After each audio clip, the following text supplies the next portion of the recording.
Hi there, Matt here. Hope you're doing really well. In this video here, I'm going to show you how to use the power of automation to update a particular field in a CRM system. As you can see on the right-hand screen, we have the automation building software, which is make.com. On the left-hand side, we have a CRM system. In the right-hand side, we're showing a completed example. This one has been successful. It is updated.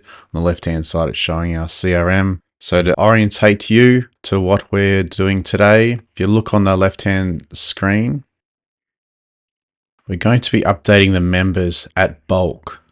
So in this particular CRM system, there's 559 projects. So therefore there's 559 items potentially need to be updated at bulk.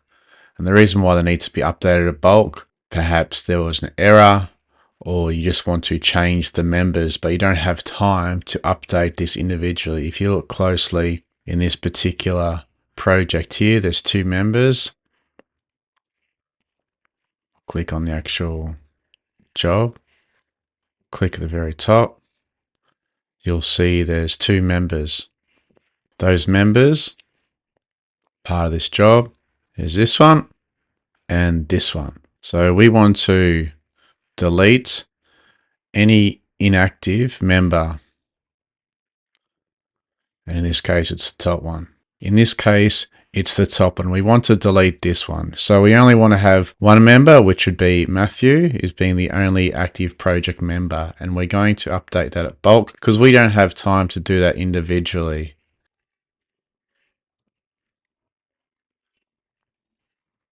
We do not have time to go through 559 projects and make sure there is only one member on each project. So we're going to use make.com to make that possible in a few clicks. And we're going to show you some best practice and some testing prior to doing this at bulk. So I'll show you an example. In this example here, we have looked at this project here. Shuang is this one here.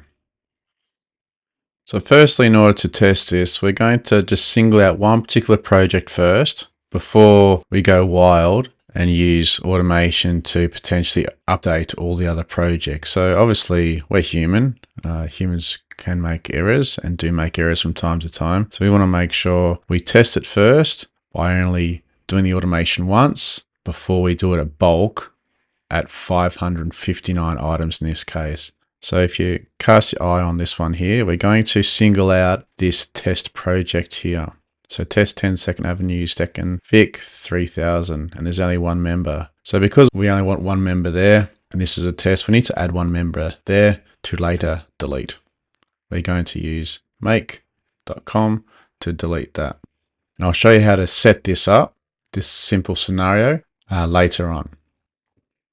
So we click on this project. Don't need to know this particular software. We're just using this as an example. Let's just go there. So if you look closely, now there's 2 members, 1, 2. It'll all become apparent very soon.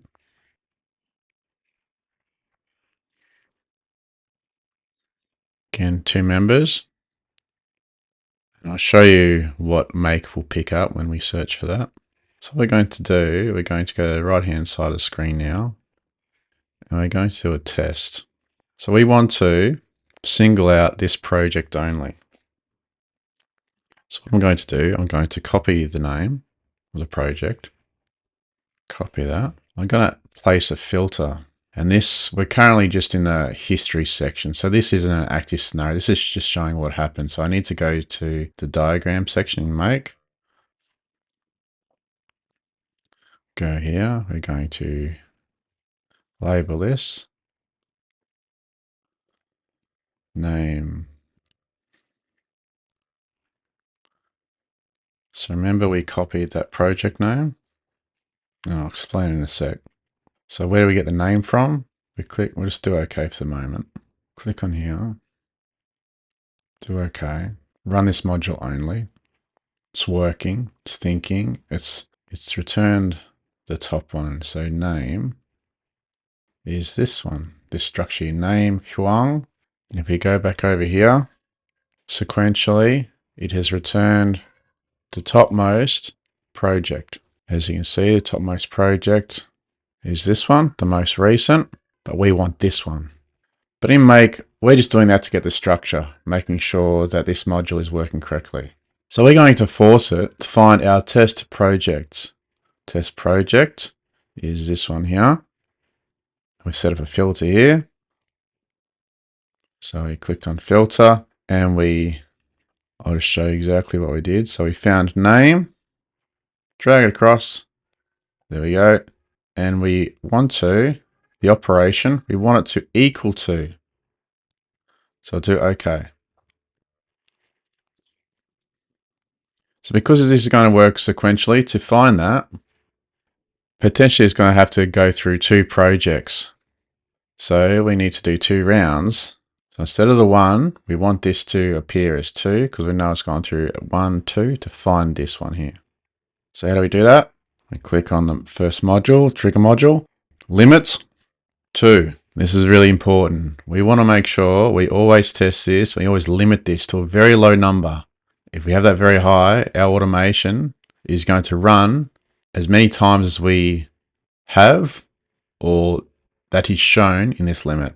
So sometimes it might be 1,000 or more. If you click OK, it's going to run this 1,000 times. And if you don't have that many credits in your account, or you want to protect, you don't want to waste your credits, you're going to be wasting those credits. So always make sure this is a low number. We just want 2. So we'll do OK. We're happy with that there. So we don't want to delete. Drag it across. Just repeat that. Again, we use name. We can search for name. If we just do this, we just type name up here. If we know what we're looking for. Okay, we're happy with that. Yeah, we're happy with that. Next module. Just connecting it. We want that contributor. You need to copy this contributor. Seems like when you select it, you have to go from right to left in order to copy it. And that's another video in itself. Why do we choose that one? Just from experience and from this particular software, the contributor is going to be the main owner of the software. So I won't have to go into detail here. This is nitty gritty and it's only relevant to this particular software we're using. So I do know we just want it to be the contributor being that, and the contributor will look like a pretty picture of this person here. If you look closely, that pretty person is me in better times. So we're going to place that contributor ID there. That's the only thing we want to change. So I'll do OK. Now we're going to run this. And what we want to see happen is this AD be deleted because we're forcing it to only include one contributor, which will be this one. And this is the test project. So it's this one here. So after you've clicked on run, it'll go through. So after we click on run, the trigger will occur and it'll show 2 instances because remember we had the limit of 2. We'll go through our filter and then update. So let's try that. Run. So look on the left-hand side of your screen. You can look here, what's happening here, and also see what's happening in real time.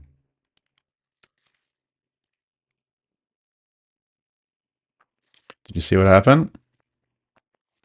In our scenario, it's gone through once. It actually did it twice. Searched it twice. Found one instance. It went one instance through the filter, our filter here, and it's changed 1. Okay. So as you can see here, it's worked. So now what we're going to do, we're going to update all these in bulk. So now I'm happy with that it works well. And now I'm simply going to change this limit to, I'm going to change it to, well, this has to be, it could be somewhere around that sort of figure there. So I'm just going to put that in there because there's 559 projects. Not to say that I want to change all of them, but I can't isolate exactly which ones I'm going to do at this time. Easiest way for me is just do a big check and big update. So I'm just going to do 559 to try and capture as many as possible. So now that our test worked, we can now take away our filter because our filter was only there to save us and to isolate and make sure only that particular project would progress to this module here to update. So we're going to delete that module in entirety because we're happy with how we've set it up, what's going to occur, and the change it's going to make. So I click on, just going to delete. Okay. Now there's no filter. And we want to run 559 times. Again, as you can imagine, this is how it saves time. Instead of going through all these individually, which could take, a minute or so, we've saved 559 minutes by using automation to do this with a click. After we have set it up, of course, and explaining it takes longer than what it does in practice. Double checking, 559. Okay, let's run. Keep your eye on the left-hand side, see what's happening. It's going to update all these. Run.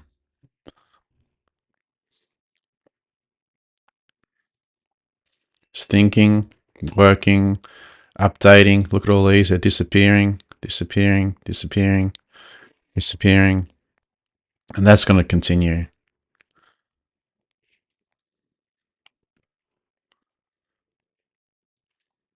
Scrolling down, it's all updating.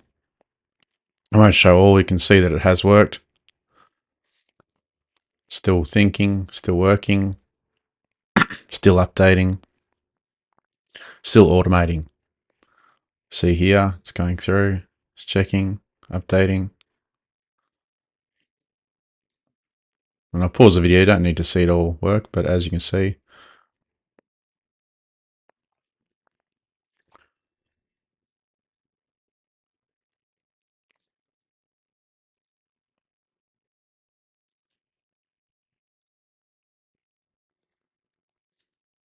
we can always stop it. There's a stop button here, which will stop for the moment. So what we did, we just stopped it.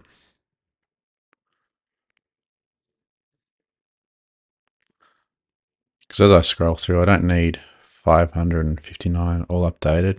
I'm happy with that. Just protecting those tasks. So I don't need to run it 559 times. Worst case scenario would have been 559 times I would have had to run it because as showed in the top, it's 559 items, but I'm happy with that. That's all. I've done a check. I'm happy with the outcome. So that's how we did that. So how would you update something like this? So right from the start, you just go to scenario. I'm going to save that. You just go create scenario. What's the trigger? In this case, that program we used was this one. Going to do a search because in this case we're searching. So what we're searching project. Got to connect it. So that's a separate video. How do we make connection? I like to change that just to 1 as good practice so I don't accidentally have too many things coming through. What did we want to do next? We want to, in the same software, we want to update. So I could type in update. Same connection, obviously. To OK. Project ID. It's asking what project ID did we want to do. So we need to run this once, run this module. Thinking it's going to get the first one. So the first one, let's return this. So project ID is going to be this one here. So we need to map that as a minimum. Obviously, if it's updating a project, you need to identify a project. Project ID is this one. You can double click we can simply drag it across, go OK. You'd create whatever filter you need, choose the operation. So we choose the operation. In this case, here is this drop down button here. It's always good practice to label. So I'll just do test for the moment. We haven't done one there. Obviously, I like to label what it's doing. I always use the software it's referring to. Update project once off. And click on save. Just because I don't need to do two, I'm just going to do test because later I'll just delete it, do save. We don't want to have this active. The reason why, because I don't want this to be running all the time. If you had this as active, it's going to unnecessarily check at regular intervals. Every 15 minutes, it's going to do this check and change, but we don't want that. We're just using this as a once-off data management tool and protocol that we can come in. And if we see errors, we need to do something in bulk, we want to save time, we can do so. Because it's a once-off, it's not a automation that's going to stay on. I like to save it under a particular folder of the same. So if I go back to scenarios, we have folders here. We can create a folder. So it's as simple as creating whatever folder you want to create. What makes sense for you in this instance, what makes sense to me is data management. So I would simply save that scenario into data management. So if I go to test, this is the one we created.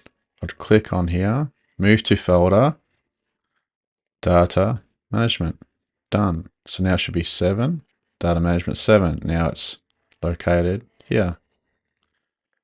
So I have 7 others, but only because I've done a search, it's just returning that one. So there you have it. So hopefully that helps you if you want to use Make and you feel that that's going to save you a lot of time. There's a link down below for you to get started. It is an affiliate link, but it's not going to be any more expense to you. It just supports the channel really. So there's many other scenarios you can do just quickly. That's a really, really simple scenario you can do. I'll show you another scenario that's helped one of my other businesses. You can get very complex and elaborate automations. So at a high end, you could set up something like this to help you save time. So as you appreciate, all these modules doing something similar. There's a lot happening. So automation building could be as simple or as complex as you wish as far as building out. But again, it's what you are after and what you want to achieve. Do you want to achieve something basic or something very comprehensive like this? In any case, automation builder like make.com is going to help you greatly. There's other automation builders you may be familiar with. There's Zapier or Zapier, and there's also Pabbly Connect. So thanks again. Hopefully you got some great value out of that. Consider liking and subscribing. Thanks again, Matt K. Bye for now.